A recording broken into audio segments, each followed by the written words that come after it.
Oke, halo. Perkenalkan kami dari grup 12 pengenalan komputasi.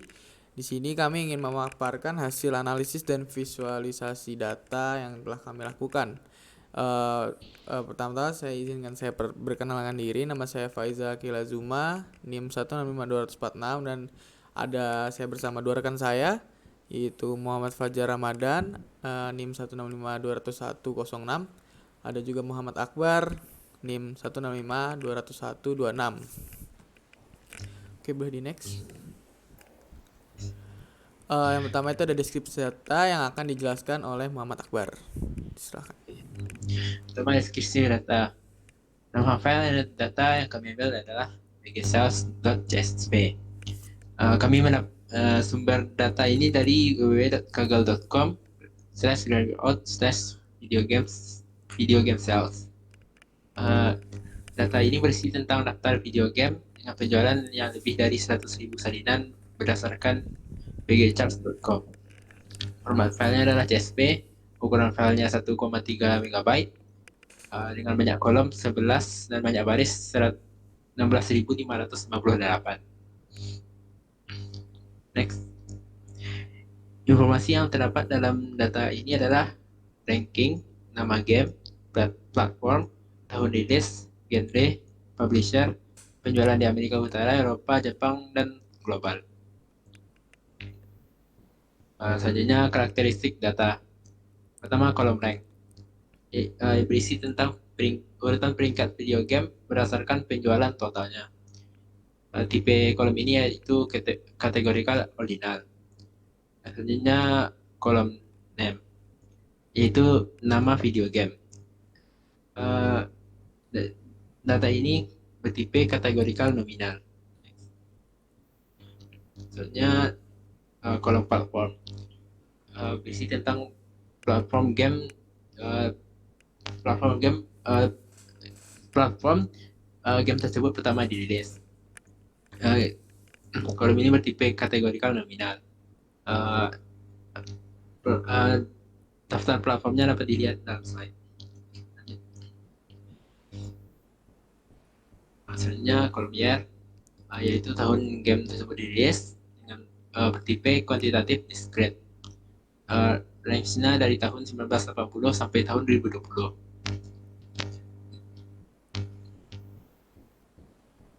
Selanjutnya kolom genre, itu genre dari game tersebut. Bertipe kategorikal nominal. Daftar genrenya dapat dilihat dalam slide.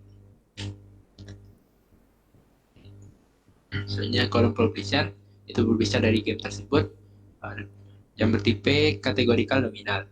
Daftar publishernya dapat dilihat dalam slide.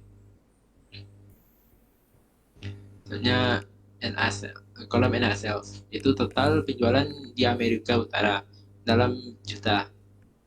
Yang bertipe, data ini bertipe kuantitatif continuous dengan range dari 0 sampai 41,49. Selanjutnya EU sales, itu total penjualan yang di Eropa dalam juta. Data ini bertipe kuantitatif continuous dengan range 0 sampai 29,02.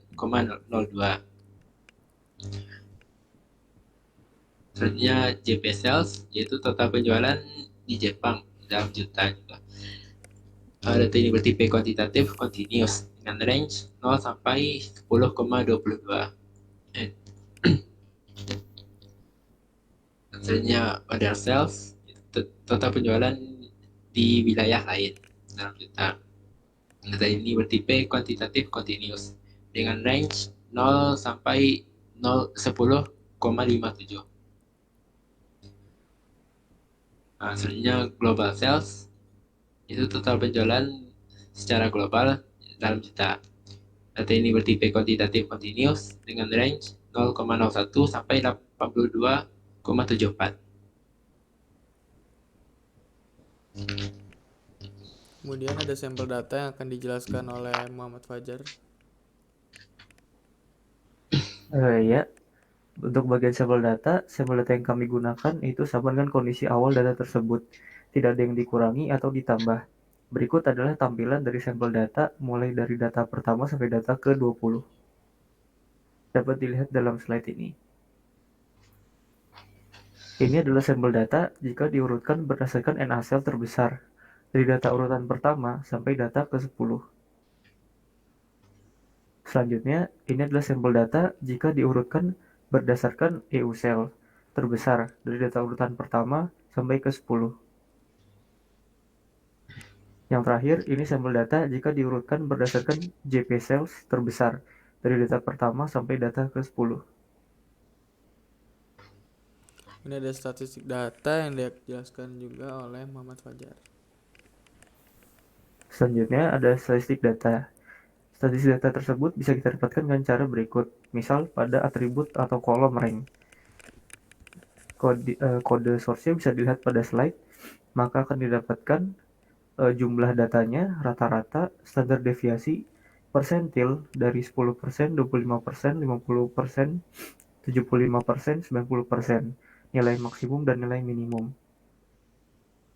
Dengan cara yang sama, pada kolom atau atribut lainnya akan didapatkan statistik sebagai berikut. Dari statistik tersebut dapat disimpulkan bahwa dapat diperoleh banyak data pada setiap atribut atau kolom. Nilai rata-rata setiap atribut, standar deviasi setiap atribut, nilai persentil setiap atribut, nilai maksimum setiap atribut, nilai minimum setiap atribut, penjualan tertinggi setiap region yaitu yang dicapai oleh region NA, penjualan global tertinggi yaitu 82,74, dan kita bisa tahu data diambil dari tahun 1980 sampai 2020. Selanjutnya ada visualisasi data yang akan dijelaskan oleh saya sendiri. Oke, yang pertama itu ada jumlah game tiap genre. Jadi di sini bisa kita ketahui dari grafiknya untuk jumlah game yang diminati berdasarkan genre itu urutan teratas ada genre action atau aksi, kemudian disusul oleh sport dan yang lainnya. Di sini hanya ditampilkan diagram pie dalam bentuk pie, dan untuk bentuk lainnya sudah ada di file source code. Oke, kemudian ada jumlah game tiap platform. Di sini juga sama seperti tadi, hanya bedanya ini platform untuk yang paling banyak atau yang paling diminati itu ada Nintendo DS, disusul oleh PS2 dan PS3. Kemudian ada jumlah game tiap publisher. Ini juga hampir sama seperti tadi. Untuk urutan pertama itu ada dari Electronic Arts, disusul oleh Activision, dan kemudian ada disusul oleh perusahaan asal Jepang, Namco Bandai Games. Nah, ini ada persebaran platform dari tahun ke tahun. Bisa dilihat ini persebaran platform dari tahun ke tahun, yaitu dari tahun 2000 sampai tahun 2020. Untuk statistiknya bisa dilihat di grafik. Nah, kemudian ada selanjutnya adalah frekuensi persebaran game terlaris dalam tahun, maksudnya dalam kurun waktu tertentu. Jadi ini tuh grafik histogram lebih tepatnya tentang persebaran game-game antara dari tahun 2000 sampai tahun 2020. Nah, berikut adalah 10 game dengan grafik 10 game dengan penjualan terbanyak dari tiap region. Jadi di sini ada 4 region, yaitu North America, ada Europe atau Eropa, Jepang atau Jepang, dan penjualan lainnya. Di sini diurutkan 10 game terlaris yang ada di 4 region tersebut. Nah, ini ada plot jumlah penjualan pada region Amerika Utara dan Eropa atau perbandingan. Jadi ini grafik scatter ini atau scatter plot ini tentang perbandingan penjualan pada region Eropa dan Amerika Utara.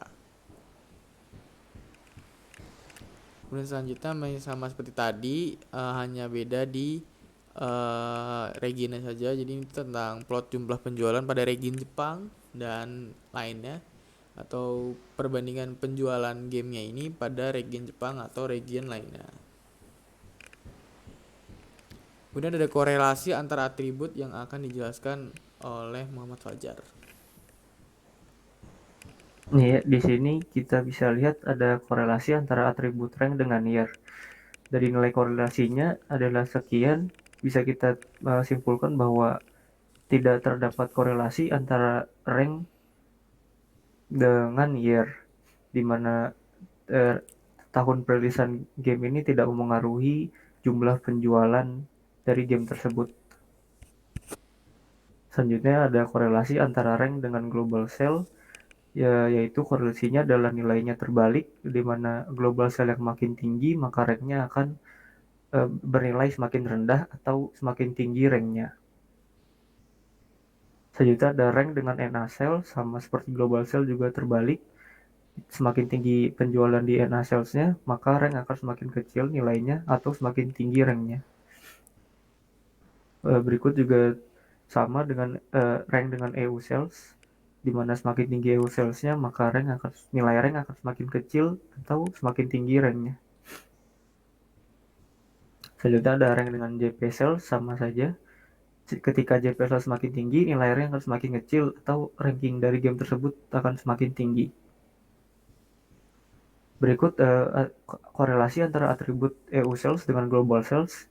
Korelasinya adalah berbanding lurus, semakin tinggi EU sales maka global sales-nya makin tinggi.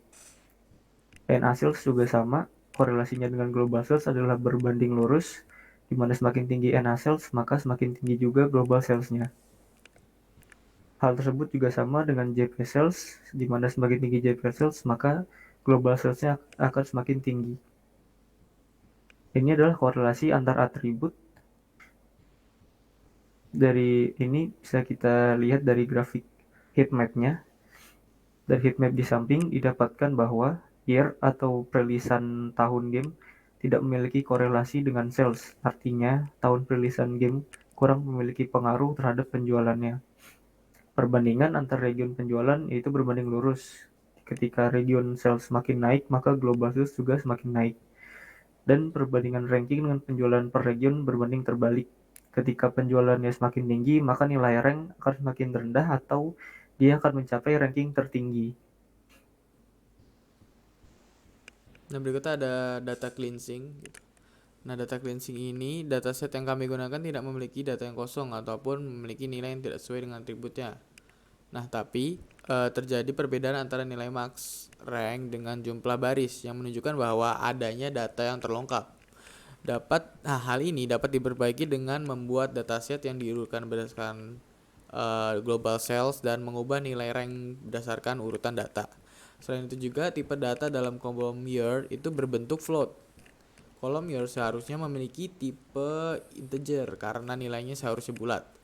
Tidak hanya itu, dalam kolom year terdapat 271 data yang memiliki nilai tidak valid. Namun walaupun begitu, data ini tidak perlu diperbaiki karena jumlahnya yang tidak terlalu signifikan. Ya, sekian dari kami, kurang lebihnya mohon maaf. Terima kasih untuk teman-teman dan Pak Infal selaku dosen pengenalan komputasi kelas 20. Sekian dari kami.